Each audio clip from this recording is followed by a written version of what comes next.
जी, क्या कुछ कहेंगे आज के सभा के लिए?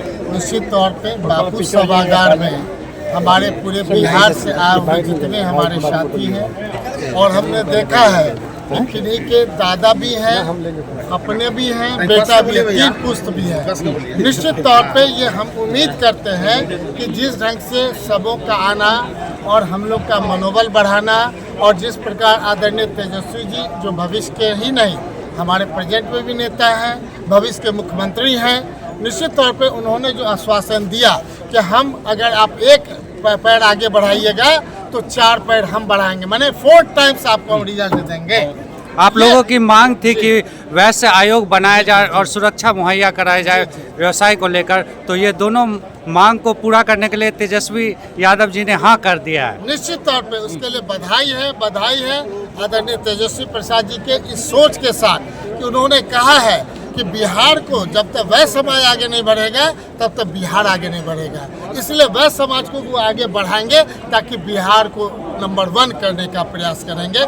इस बात के लिए तेजस्वी प्रसाद जी को पूरे जो हमारे शीर्ष नेतागण आए थे, प्रेम बाबू आए थे, सारे लोग को हम बहुत धन्यवाद देते हैं। आदरणीय पूर्वेचाई भी आए थे, सब लोग आए थे, आपने देखा होगा। तो निश्चित तौर पे जो हमारी कमेटी है राष्ट्रीय वैश्य महासभा के सभी साथी को ढेर सारी शुभकामनाएं, बहुत हर एक जिला से आए हुए, हमारे मधुबनी जिला से भी जो आए हैं सबको। तेजस्वी यादव जी ने कहा था कि साल में कम से कम 100 हत्याएं हो गई है वैश्य समाज के, इस डाटा के साथ है। तो क्या कहना चाहेंगे लॉ एंड ऑर्डर पे आप? निश्चित तौर पे हम कहेंगे तो किस बात के लिए आप कह रहे थे पहले जंगल राज, अभी क्या मंगल राज है क्या? ये समझ में नहीं आ रहा। ये डाटा देखिए 6 महीना के अंदर केवल वैश्य की हत्या हुई है 100 से ज्यादा। इस बात के लिए बताइए, जंगल ने महाजंगल राक्षस राज है। अभी जो लोग बोलना चाहते हैं उन लोग को जवाब मिलना चाहिए, वो डाटा उनको क्यों नहीं देना चाहिए?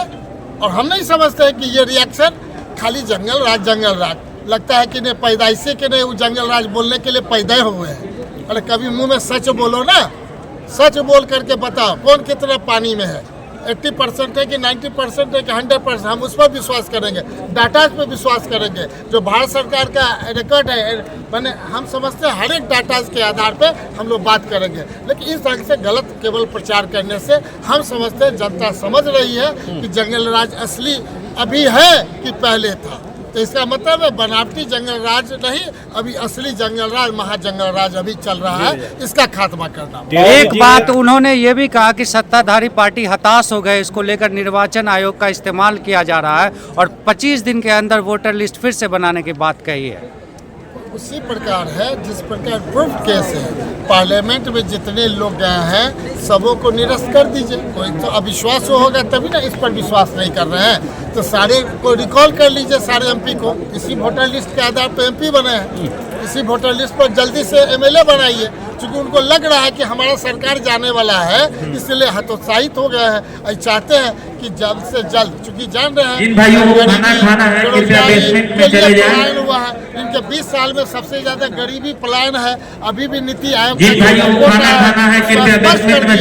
बिहार सबसे नीचे है। इसी को छिपाने के लिए वो चाहते हैं कि बड़े हमारे जातिगत गणना भी अगर आगे होगा, लेकिन इस बार इलेक्शन उनको करा करके फ्रेश रूप से जातिगत गणना बढ़िया से कराए और उसी में इस चीज को रखे। लेकिन 22 दिन के अंदर तो होने वाला है नहीं, कहाँ से ही कर लेंगे?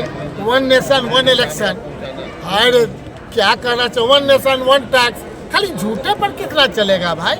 हमको तो समझ में नहीं आता कि जनता कितना इस झूठ बर्दाश्त करना चाहती है। एक कैपेसिटी होता है झूठ बर्दाश्त करने का, तो झूठ का पुलिंदा माथा पर से तेजस्वी जी इस बार गंगा नदी में ले जा करके बहा देंगे। क्या बिहार के वैश्य का तेजस्वी जी को समर्थन मिल रहा है? तो निश्चित तौर पे समर्थन मिलेगा।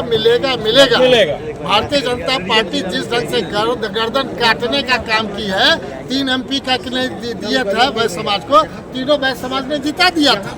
अब उसका 2 ठेका गर्दन काट दिया, इसलिए कि 3 के बाद 5 मांग रहा था कि 5 एमपी बने। किसी भी समाज में, चाहे कोई समाज हो, ब्राह्मण हो, राजपूत हो, भूमियार हो, 3 को दिया, तीनों जिता दिया, तो अगला उम्मीद करेंगे कि नहीं और हमारा बढ़ना चाहिए। लेकिन वैश्य समाज को दिया और 2 ठेका काट दिया ताकि अगला देख लो। इस डी में बताओ तुम्हारा भी एमएलए में काटेंगे, जो इस बार एमएलए का काटने के लिए है, इसलिए सब एमएलए सब तैयार है कि कब किसका कटेगा। सब परेशान है बीजेपी के एमएलए कि कब किसका टिकट कटेगा। तो निश्चित तौर पे आज की बैठक से फायदा उन्हीं लोग को हो जाएगा जो हमको दिख रहा है। बीजेपी के अध्यक्ष भी हटने वाले थे, इस बैठक से फायदा हो जाएगा, बीजेपी अध्यक्ष नहीं हटेंगे। इसलिए कि जैसे तारकेश्वर बाबू थे डिप्टी सीएम, हटा दिया ना, कोई वैसे चुपचापड़ है, कोई बीजेपी वाला बोल रहा है। दोनों मुख्यमंत्री के हैं, उप मुख्यमंत्री के हैं, आप ही बताइए। वैसे ही इस बार एमएलए में भी टिकट कटने वाला था, लेकिन ये वह समाज बैठक करके कहीं ना कहीं उसी को हम लोग मदद कर दिए हैं। ये बड़े चैनल के माध्यम से उन लोग को कहिए ज़्यादा विरोध नहीं करें, शांत रहे, हम लोग की सरकार बनने दें। जिस ढंग से वो बहस को प्रताड़ित कर रहे हैं, हम लोग हर एक बहस और हर एक बिहार के लोगों को तेजस्वी जी के नेतृत्व में हम लोग स्थापित कर देंगे कि असली लीडर ही राज करेगा। बहुत बहुत धन्यवाद। समाज जिंदाबाद, समाज जिंदाबाद, समीर महासेठ जिंदाबाद।